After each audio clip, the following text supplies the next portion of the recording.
Hello students, welcome to this lecture on lighting and graphics. Lighting is a key element of the mise-en-scene and helps in constructing the visual imagery. Lighting is essential not just for illumination and visibility, but also to create the mood of a scene as well as to emphasize a certain action. While a brightly lit area mobilizes audience attention towards the object or towards the gesture of a character, a darkly lit area conceals important details and creates suspense by not revealing the truth.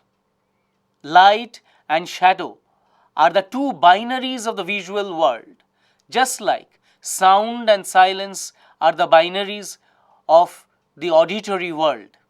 Lighting helps in creating the shape of an object with the help of highlights and shadows. A highlight is a patch of relative brightness on the surface. Highlight helps us in understanding important cues about the texture of a surface. If the texture is that of a glass or a similar smooth surface, then the highlights will become shiny and reflective. Whereas, if the surface is coarse or rough, like that of a stone, then it would yield diffused highlights. With the help of highlights and shadows, light helps in creating a well-molded surface. Molding is the process by which we can have an inkling about the volume of the surface. A well-molded surface gives us a sense of three-dimensionality of the object or the face that we are looking at. Whereas a badly molded subject will render the object as two-dimensional. Shadows are of two types: the attached shadows and the cast shadows. The attached shadows take place because light is not able to reach equally to all parts of the frame. Imagine a situation in which a man sitting in a dark room is being lit up with the help of one single candle. There will be attached shadows on the body of the man as well as on his face. Most obviously, the nose will create its own shadow on the cheek. This shadow is known as the attached shadow. On the other hand, this man will stand in the way of the light that comes from the candle and therefore cast its own shadow on the wall and the floor of the house. This shadow is called as the cast shadow. A remarkable example of the cast shadow is found in the film Ivan the Terrible by Sergei Eisenstein. In this film, the cast shadow of Ivan falls on the floor, the walls, as well as on the roof or the ceiling of the house. The house itself is in the form of a cave. As Ivan moves across the room, the shadow also moves in an accentuated manner across the floor, the wall, and the ceiling of the room. A cinematographer broadly categorizes his lighting into four major areas for his or her convenience. The four major areas are quality of light, direction of light, source of light, and the color of light. Quality of light implies the intensity of illumination that is reaching the object. This can be broadly categorized into hard lighting and soft lighting. In natural circumstances, hard lighting is something which we encounter during the noon when the sun is harshest. Hard lighting produces sharp shadows with very well defined contours and also very big highlights. As opposed to that, soft lighting creates a diffused sort of a highlight, and the shadows also lose their definition. There are several ways in which a cinematographer can control the hardness or the softness of light that is falling on his subject in a studio situation. He can use a net or a butter paper on top of the surface in order to control its hardness. Similarly, the light that falls on the subject can be made to bounce on a suitable surface in order to arrive at the desired softness. The distance of the source from the subject also controls the intensity of illumination. The next important aspect of lighting is the direction of light. Direction of light can be understood by looking at the relative position of the source with respect to the subject. Broadly, there are 4 or 5 directions of light that are available. They are the front light, the back light, the side light, the top light, and the under light. In a front light situation, the face of the character is mostly flat. It lacks molding. Molding can be arrived at when a front lit situation is coupled with a side light situation. Harsh side lights create definitions of the face. We get remarkable examples of side lit faces in Citizen Kane, a film by Orson Welles. Backlighting, as the name suggests, comes from behind the character. When used without any other light, backlight creates silhouette. Backlight also creates a halo around the character. Next to backlight is the top light and the underlight.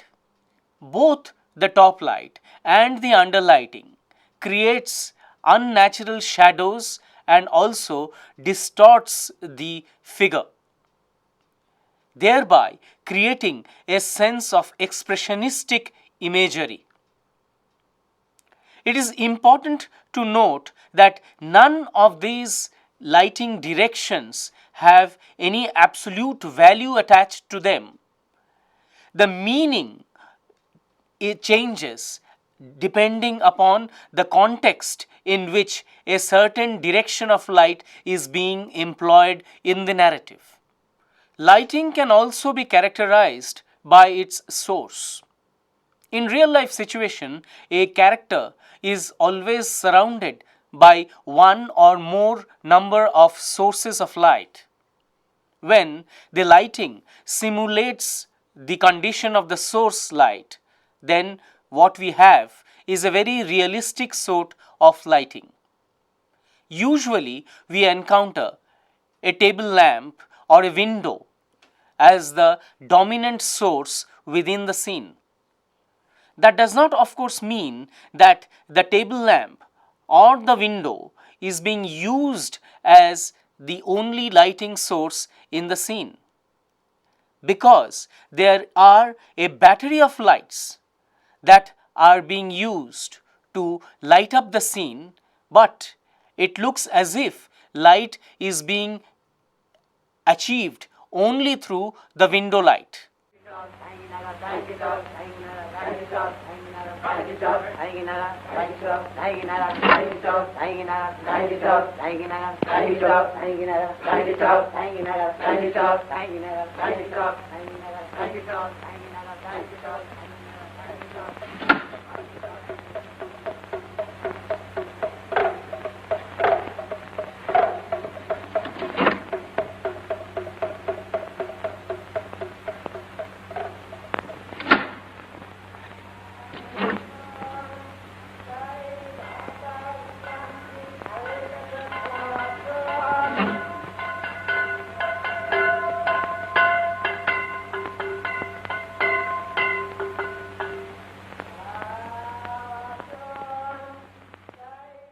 Hollywood uses the basic principle of three-point lighting, which has now been taken up by other industries across the globe.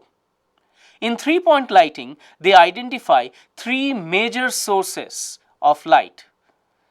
The most dominant source is called the key light, which is supposed to illuminate the object at a close quarters. Key light always throws shadows on the face, which are softened with the help of fill light. The third lighting is called the backlight.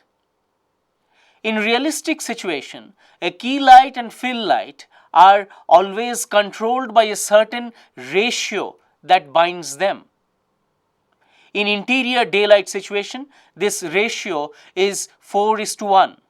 That means the key light intensity is 4 times the intensity of the fill light. As is obvious, every character in the scene has 3 different sources of light: a key light, a fill light, and a backlight. Every introduction of a new character would also entail 3 different sources of light: the key light, the backlight, and the fill light.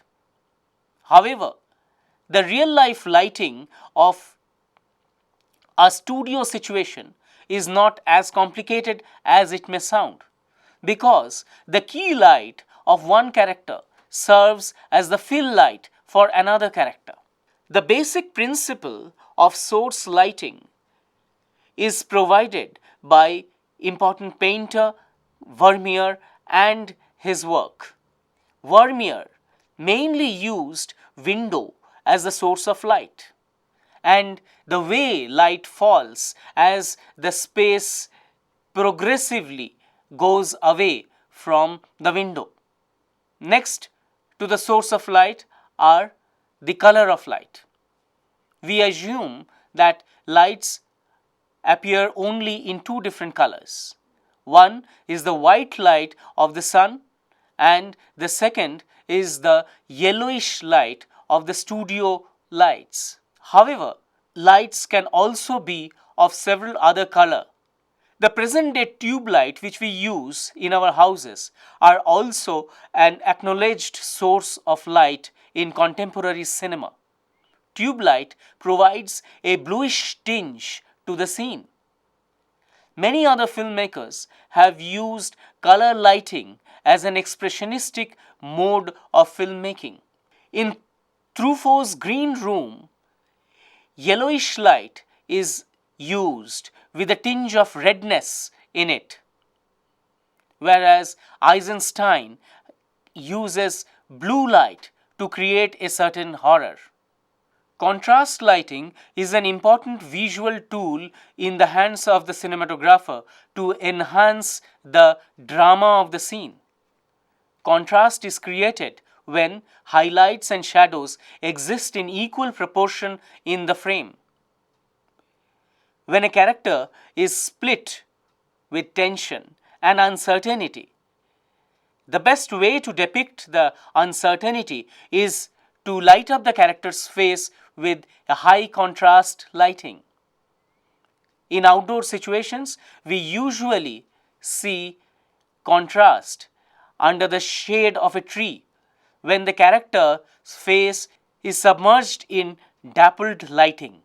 Rashomon is a beautiful example of dappled lighting falling on the face of the bandit. Similar to contrast lighting is the mood lighting. In the mood lighting, it is not the direction or the source of light that is of paramount importance. Rather, the emotion of the character is what guides the lighting principle. So far, everything that we have spoken of about the lighting principles concerns to a situation in which light can be controlled in an interior studio situation. However, the same principles apply to a lighting situation in an outdoor condition. However, the cameraman and the director has to wait for the proper meteorological conditions to appear so that the lighting is favorable to the scene which they are shooting.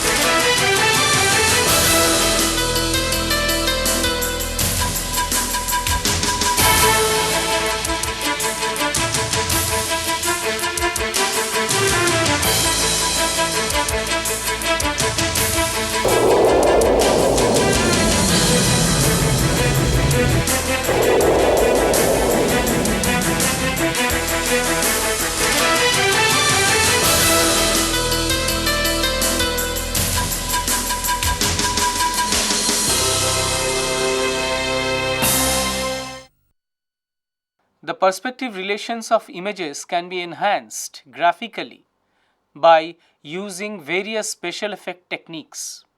Superimposition is one of the earliest graphical techniques that have been used in the history of cinema. Two different planes of image are brought together either through multiple exposure or by printing technologies in the laboratory. Projection methods and matte processes are much more complicated and elaborated processes that are used to create composite shots and bring about a graphical quality to the image. Projection methods are of two types: the back projection and the front projection. In back projection, actions are staged in the foreground in front of a translucent screen where images of the site are being back projected.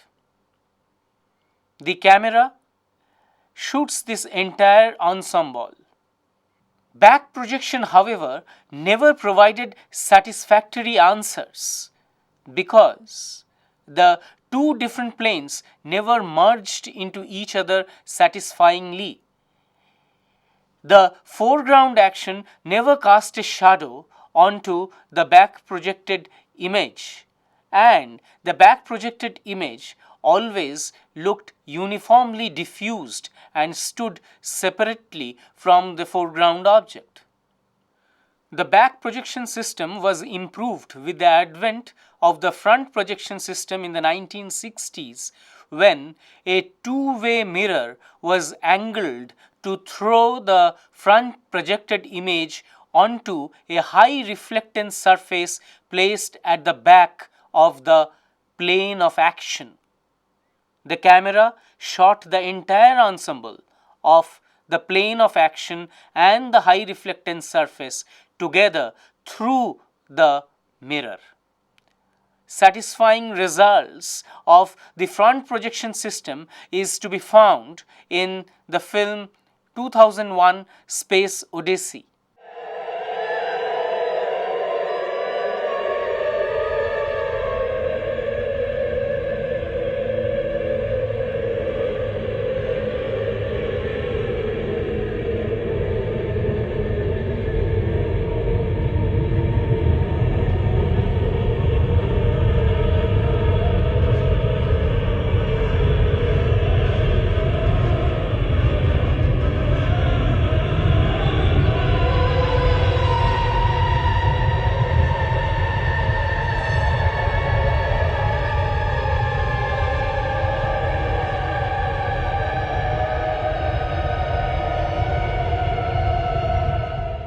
Next to the projection system is the matte processes. A matte strip is one in which the site or the location is photographed with the particular area of the frame remaining unexposed. Another strip containing the action is brought in contact with the matte strip, and the two together are fused to give one strip. Both the projection systems as well as the matte process have now become obsolete with the coming of the digital techniques, where the entire action is shot in front of a blue screen popularly called as the chroma screen. Later on, the image of the site, complete with the movement of shadows, are added digitally, replacing the blue screen.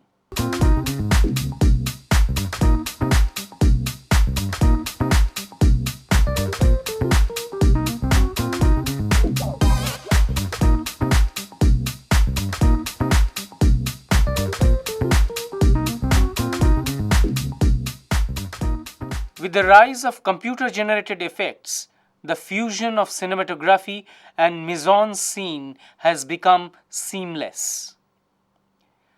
With the advent of highly sophisticated compositing softwares, it has become possible for directors to merge 3D action with live action in a very aesthetic manner. The host of films like the Jurassic Park, Avatar, the Harry Potter series, and many others, which has managed to capture the audience imagination across the globe. A case in point is the scene in Jurassic Park where computer-generated dinosaurs confront the human characters in the park.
The manner in which the two worlds merge, the world of the fantasy and the world of reality, is in itself an aesthetic tension that was not possible in an era preceding the digital world. In conclusion, one would like to remind the students that although lighting in particular is moving from the era of opticals to the era of digital, the basic principles that guide lighting will always remain the same. Realism as an expression in cinema is the basic guiding principle for all lighting practices.